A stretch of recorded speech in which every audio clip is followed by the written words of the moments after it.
So thank you, Charlie. Thank you to everybody here. So please excuse me, I'm going to be looking back periodically because I actually don't have my presentation in front of me. But as Charles mentioned, my name is Ahmed Husseiny, and I am principal of AE Superlab. We are a multidisciplinary design firm, as Charles said, working at the intersection of architecture, art, and technology. Our work scales various scales, ranging from product, furniture, all the way up to urban scale concepts. And actually, before we move on, let's stop at scale for a second. So today we're going to be discussing the main factors that dictate our ability to achieve our goal of realizing innovative, unique, and really quite crucially, economically viable projects for our clients and for ourselves.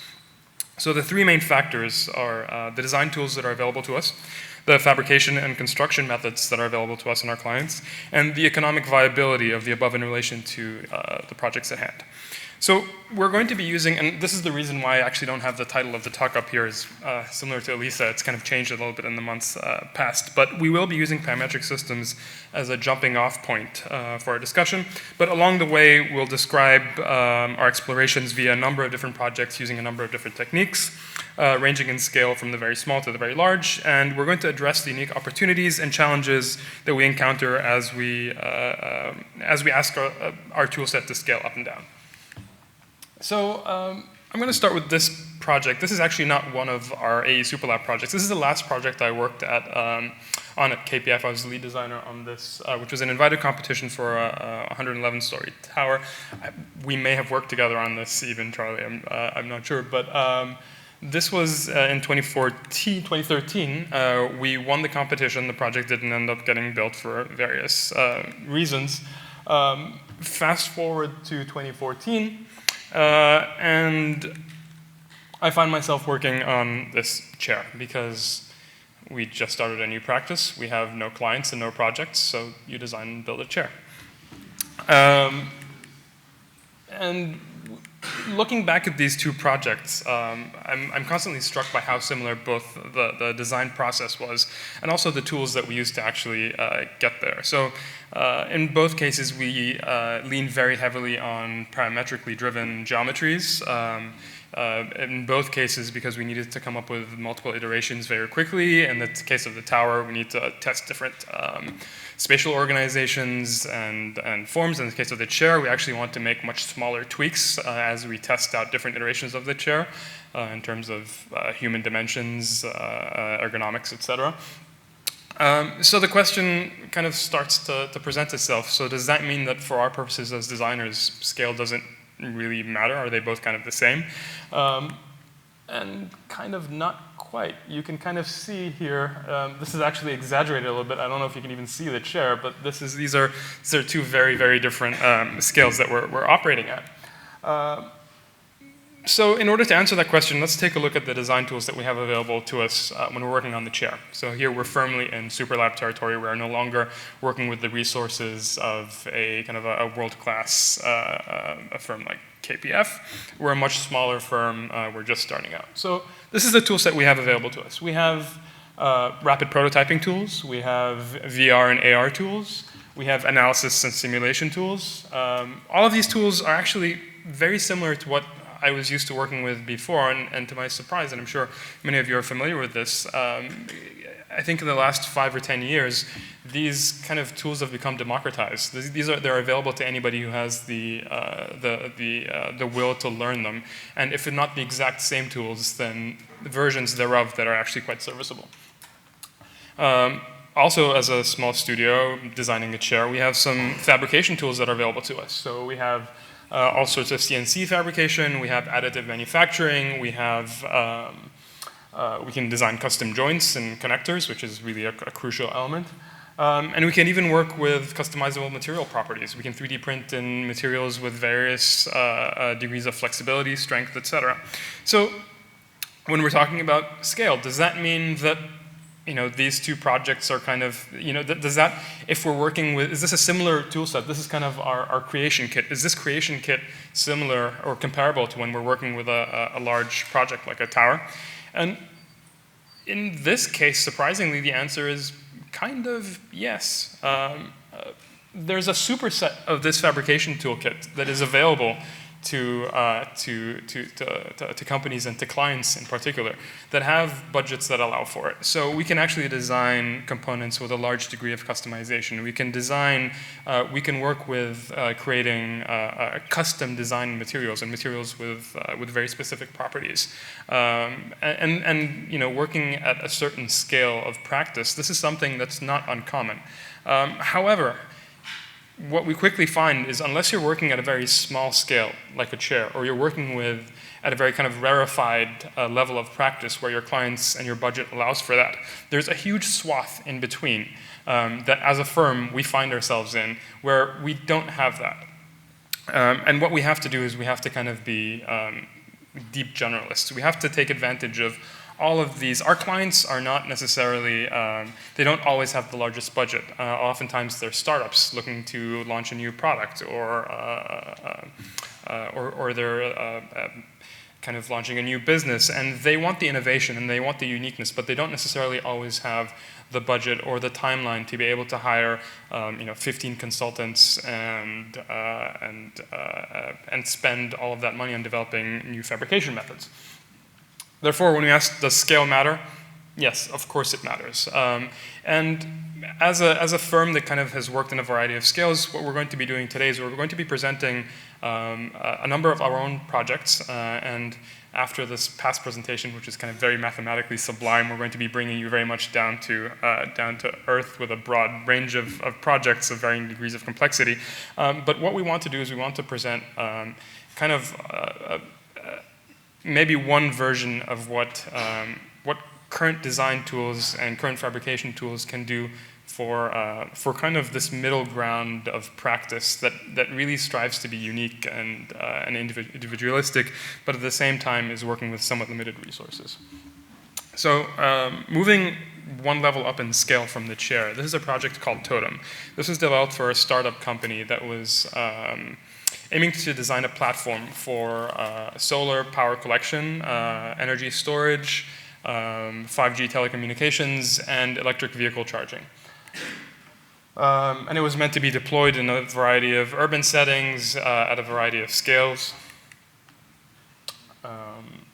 And the design, for this project, we utilized basically every design tool at our disposal that we mentioned. And I won't go into too much detail about the process because we have a number of these projects that I want to go through. But I'll kind of, there's a small video here. All right. So in developing the Totem, we started as we typically would as designers. We sketch out ideas. We start to 3D print. We must have printed hundreds of different iterations of each individual component of these. We actually worked with Owens Corning in this particular project on developing a custom FRP composite that was actually conducive to wireless transmission, which was one of the more fun things about this project. We built endless models, and one of the most exciting things is how we actually were able to use virtual reality as a collaboration tool between us and the client. The client was based out of Westchester. We were always conferring with them via their own VR setup. We had our VR setup in our office, they had their VR setup in their office, and we could collaborate as such. This was kind of for us one of these really great examples of accessible technology. And another thing I should mention is a lot of these technologies are available to designers for next to nothing, if not free. So all of our VR is based on our Unreal Engine, which again, I'm sure most of you know is kind of, we do customize it somewhat, but it's fairly widely available. Moving up one level again in scale is a project in East Hampton that we did for a couple of designers. One is a gallerist and another is a graphic designer. And I didn't just include this to show that we actually do real architecture as well, but I wanted to bring up a specific element. So one particular aspect of this design presented a unique challenge. So this was a total renovation of a 1970s era building in East Hampton. Basically, only the base structure was left intact. There was an entire reclad. We reclad, the outside cladding was a GFRP type material called Equitone, which some of you may be familiar with. What we quickly discovered was that this material, as robust as it was almost impossible to machine on site. We had one additional aperture that we needed for a lighting fixture that the contractors on site must have broken 4 drill bits until getting a diamond-tipped drill to actually drill through the stuff. So being a 70-year-old building in East Hampton, wood frame, the as-built conditions were extremely unpredictable. The building had sagged, geometry had warped, and we needed to actually match this. Everything had to be pre-cut in the factory. The geometry had to match exactly. So we found that the only solution was actually to bring in a LiDAR measuring toolkit, create a point cloud of the entire surface, all of the 4 surfaces of the building, build a model out of that, and send it over to our fabricator, to the Equitone facility, where they were able to cut exactly the size. Surprisingly straightforward process. And then kind of taking that idea and jumping down dramatically in scale is another one of our projects, which was a friend and acquaintance of ours came to us with a piece of sculpture that his brother had left behind. His brother was not able to finish the sculpture, and he had always wanted a base for it. And he asked us to design a base to display this sculpture.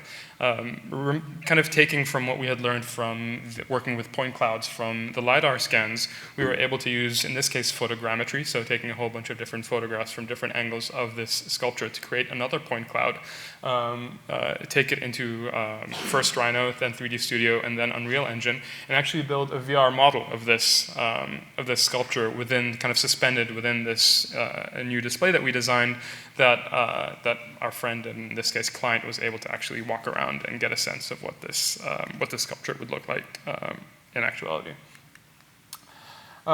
This is a speculative project that was done around the same time as the chair. It was never actually built, but we were interested in this idea of lighter than air structures. What would it actually take to fabricate something that was so kind of inherently light that it would just kind of float. And this project was really all about connectors.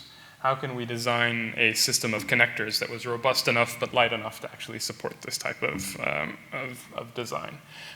We did a number of experiments and then got caught up with actual paying projects, so we kind of put it on the backboard for a little bit, but all of the lessons that we learned definitely carried through in a number of our different explorations. This is a project that actually just opened. This is our first restaurant project that just opened a couple of weeks ago.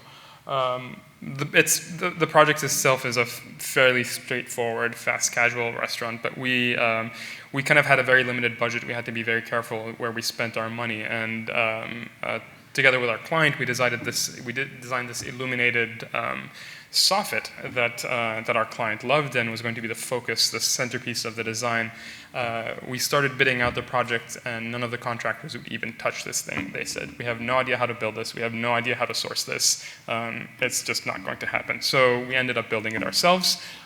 Every part of this was fabricated in-house using a mix of laser cutting, CNC, 3D printing for the different tracks, a lot of kind of literally blood, sweat, and tears went into building this, but it actually looks fantastic, and it's all over Instagram, and people seem to really enjoy it. And a lot of what we learned from the previous experimentations with connectors we really applied here, both in terms of using appropriate materials for actually, in this case, not really prototyping, but actually finished brackets, connectors that we actually, that have to carry weight and have to last for years. And so far, it's performing very well. There's another view of this illuminated soffit. And these are some shots from some of our fabrication and lighting tests in our studio. So we have a couple of different types of lighting, from these kind of point lights to this kind of neon type lighting to just linear LEDs. Moving on to this project, which we were hired by a Brooklyn-based development group to to propose almost like an addendum to the governor's RFP for Penn Station that came out a couple of years ago. Our client had previously worked with the Transport Authority and had an idea that basically what the site needed was an object that was both urban scale, that was kinetic, but was also a revenue generator for the entire project.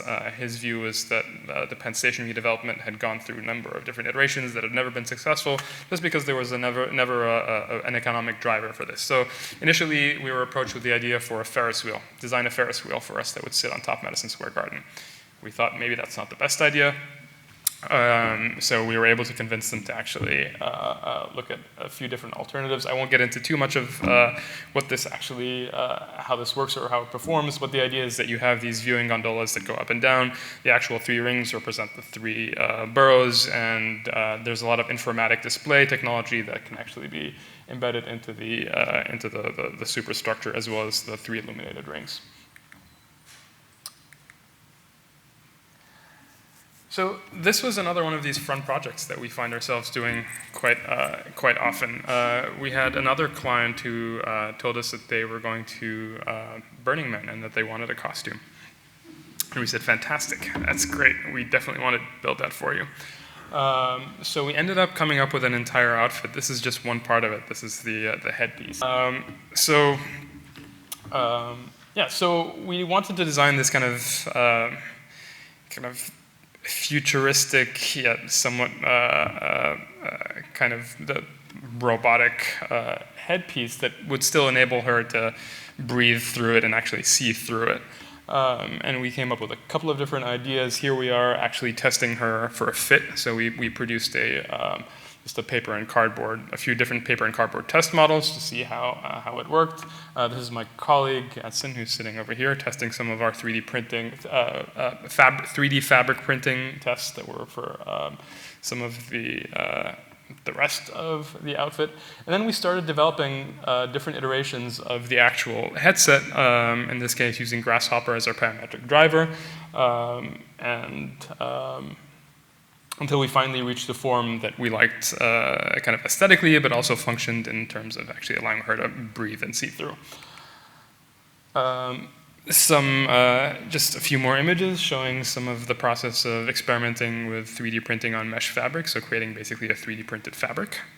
And this is our office mascot, somewhat unwittingly modeling said 3D fabric. And then moving on to another one of these projects that started out as really very speculative, but over the years has become more and more important to our practice. And we find we've found a lot of use for some of the explorations that we've gone through in kind of developing. So this started out as kind of mostly an art project. It was called Infinicities. And it was meant to kind of almost create a taxonomy of different building types. Started out as really purely a 2D axonometric drawing exercise. Very quickly evolved into kind of a parametrically driven a kind of taxonomy of different types of buildings tested using different plots. And trying to see kind of this idea of parametrically driven facades are now kind of nothing unique. They're nothing new. We use them all the time. Having spent a number of years working on kind of a very codified typology, which is this tall building with a retail podium at the base, started finding ourselves kind of reinventing the wheel fairly often and started to think, well, why are we doing the same thing over and over again? Why don't we start kind of classifying this kind of taxonomy of buildings and see if we can't start to work on, save ourselves some of this kind of initial form finding exercise effort and see where that kind of approach takes us. So this is just a kind of a very early study of all 3 of these forms are basically exactly the same kind of grasshopper definition with a little bit of Python in there for good measure. But and this is just one of these taxonomies. So you can actually, using I'm sure you all know you can use all sorts of different parameters, whether they're economic drivers, whether they're kind of environmental drivers to drive the parameters that end up affecting a building like this. But what we wanted to do is we kind of wanted to drive it to see how does that scale to an urban scale? What if we play around with grids? What if we play around with building types? What if we kind of look at purely speculative building types in the future? What do we get there? And we found a lot of uses for this type of exploration. Some of this presentation was actually produced for a company that wanted to build large-scale miniatures for people to come visit, and they wanted a way to actually generate a whole bunch of these, what would eventually be 3D printed versions of the city that never ended up happening. But basically, we were able to kind of present this this vision of, and this is obviously nowhere near complete, but it takes us one step further to kind of imagining a day when we don't have to kind of reinvent the wheel every time we want to work at a building type. Not to say that obviously the process of designing a building is going to become completely automated in any way, but just cutting out a lot of the busy work that goes into kind of the initial analysis of and form finding of developing a building, and also the appropriateness of that form to the surrounding environment. So the richer our kind of library of parameters or of effectors becomes, the more we can kind of build in this analysis early on in the process. This is the last few slides here, which brings us to kind of to the project that really drove the initial title of our talk. This is a project in North Carolina that's still in the very early phases. It's a mixed-use project that combines rental units, condominiums, office space over there to the left. It's in Durham near Duke. It's fairly and again, the client is very heavily constrained economically. They have some very clear economic constraints that they needed to work with. So they were looking at specifically using, for the condo and apartment units, they wanted to use light gauge steel construction, and for the office buildings, they wanted to use CLT construction. And what they brought us to do is they basically said, so we have these kind of fairly controlled systems. Can you find a way to kind of take these pre-engineered systems and push them in a way that differentiates our buildings from, you know, the 100 other Holiday Inns that use LGS, that use light gauge steel that look exactly the same and exactly cookie cutter. Last slide. All right. And we started looking at their light gauge steel fabrication partner, which is a company called Prescient, which is some of you may be familiar with.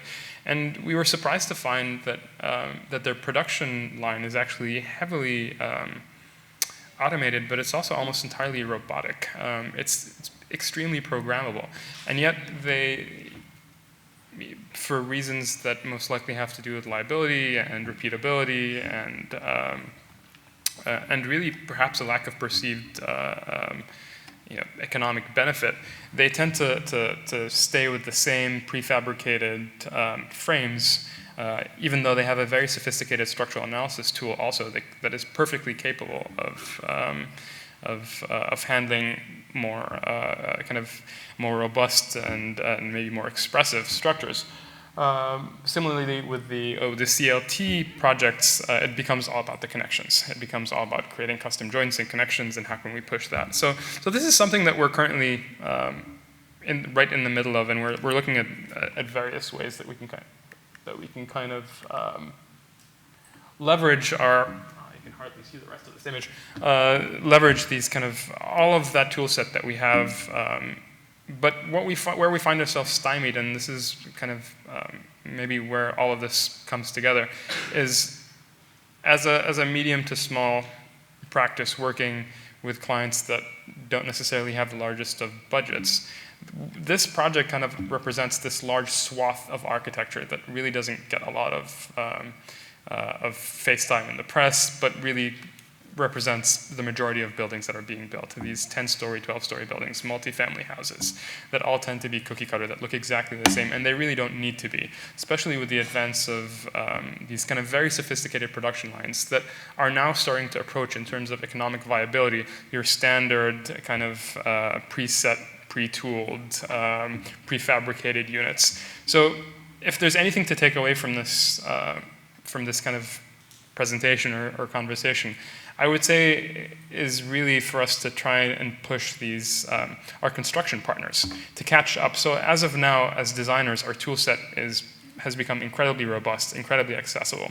On the production side, that still hasn't caught up. On the fabrication side, at large scale, at fairly reasonable cost, that still hasn't caught up. So, so I guess I encourage everybody here to kind of think about that for a little bit, and maybe encourage some of your partners while you're working on your on kind of the high-end projects that we tend to be working on, to kind of look into the benefits and viability of kind of mass customization of these units. Thank you.